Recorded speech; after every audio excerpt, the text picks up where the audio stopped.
Hey everyone, welcome back to Sip and Talk. Glad to be back. So today we've got a topic that, well, there's really no right or wrong answer. It's more of a brainstormer. Yeah, definitely one of those big philosophical head scratchers. Yeah. It really gets you thinking about life goals, what you value. Totally. So the big question we're tackling today is this. Would you rather live a lifetime that's maybe unhappy, but genuinely great? Or live a life that's more, ordinary, but happy. Exactly. Get ready to challenge some assumptions. Let's set the stage a bit. This is a huge question, right? Touches on how we see life, what we prioritize. Absolutely. You got these two pretty distinct paths laid out. So let's dive into that first one. Unhappy but great. It kind of feels wrong at first, doesn't it? We're all sort of pushed towards finding happiness. Right. But then you look at history or even philosophy, and there's this strong counter idea. It's less about just feeling happy and more about, well, meaning. Like Viktor Frankl's stuff, logotherapy. Exactly. His whole point was that the biggest human drive isn't pleasure. It's finding a purpose, finding meaning, even if life involves suffering.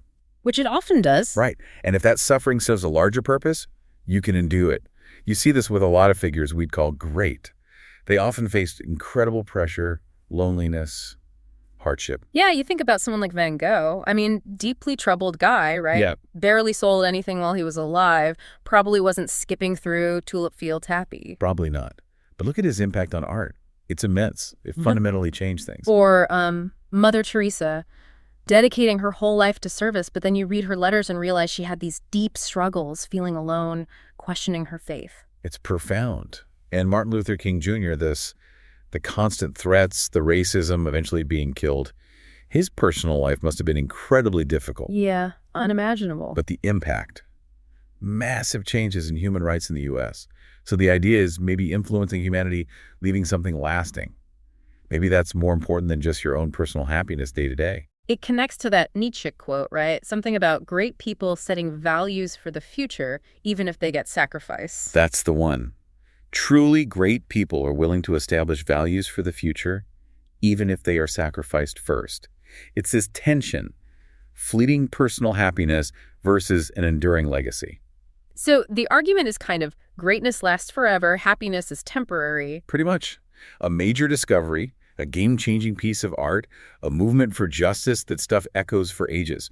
Personal good feelings, important, sure, but they come and go. Okay, but let's push back on that a little. Does that greatness mean much if the person living it is just miserable, isolated? That's a really valid counter-argument. Is it just society projecting greatness onto suffering? Like we romanticize the tortured artist, think Munch is the scream? Is that profound for us or just painful for him? And what about the risk of just burning yourself out, tearing yourself apart for this idea of greatness? Yeah, it can become almost narcissistic, Yeah. right? Chasing ambition so hard you neglect everything else, your family, your health. You hear stories about people in politics or business. Totally. They reach the top but lose everything that actually mattered personally. Was that greatness worth it then? Good question. And add to that the fact that so many greats weren't even appreciated while they were alive. Right. They were misunderstood, maybe even attacked. So this glory only comes after they're dead. Does that deferred recognition actually mean anything to the person who lived through the struggle? Maybe not. Okay, all right. Let's shift gears. What about the other side? Ordinary happiness.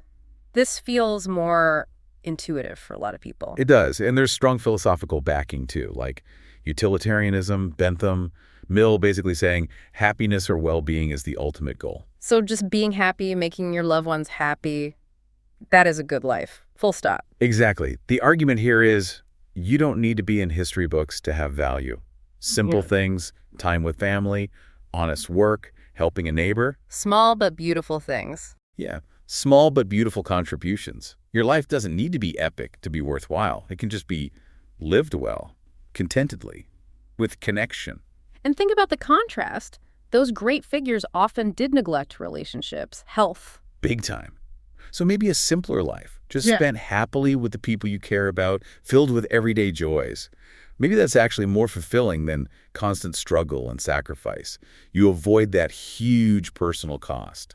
Makes sense. Plus, a genuinely happy person probably brings more positive energy to the people around them, right? You'd think so. More likely than a brooding genius, maybe? Spreading those little joys, that positive vibe in your own circle. That's a good thing for society, too, even if it's not world-changing. But Okay, playing devil's advocate again. Does focusing only on personal happiness mean you kind of check out from bigger problems? That's the critique. Are you just sticking to your comfort zone, ignoring injustice or challenges in the wider world because dealing with them would disrupt your peace? Is there a responsibility there to step up when things need changing, even if it makes you less comfortable? It's a tough question. And another point is how fragile that ordinary happiness can be. Oh, yeah. How so? Well, it often depends on external things, right? Mm-hmm. Your health, your job, your relationships, having enough money. Things that can change in an instant. Exactly. They can shatter. So maybe those internal great goals, even with the suffering, offer a kind of stability because they don't depend so much on outside circumstances. Never thought of it that way. Like the purpose itself is the anchor, not the external rewards. Possibly. And one more thought sometimes. What looks like happiness might just be coasting. Staying in a comfort zone, not challenging yourself. Low standards, maybe? Could be. And that might feel okay for a while, but could lead to feeling empty or powerless later on, realizing you never really pushed yourself. Yeah, okay. So neither path is perfect. Let's bring in some other perspectives. How do different philosophies or cultures see this? It's fascinating. Existentialism. Like Sartre saying, we're condemned to be free, and that freedom causes suffering. That kind of leans towards greatness, having more weight, maybe, because it embraces the struggle inherent in freedom. Okay. What about, say, Buddhism? Very different take. Happiness is impermanent, just like everything else, and striving for greatness, that's just another attachment, another desire, which ultimately causes suffering. The goal is more about letting go. Wow. Total opposite. Pretty much. Then you have something like Confucianism, which values the ordinary, fulfilling your role, self-improvement, family, community. But it accepts not everyone needs to be a world leader. There's value in just contributing well at your own level. And modern psychology, what does it say? Well, psychology links happiness to health, right? Longevity, better relationships. So a decent level of contentment seems pretty important for just functioning well as a human. It's foundational. So back to that really tough question. Enduring unhappiness now for glory after you're dead. Why would anyone choose that? Psychologically, some people are just wired differently. Super goal-oriented. Think Copernicus. Galileo. Facing down the church, sticking to their theories. Yeah. Driven by this internal conviction, this belief in a future truth, even with zero immediate reward, even with danger, they're playing the long game. It's like Maslow's self-transcendence idea, right? Moving beyond yourself for a bigger purpose. Exactly. Gandhi, Lincoln. Yeah.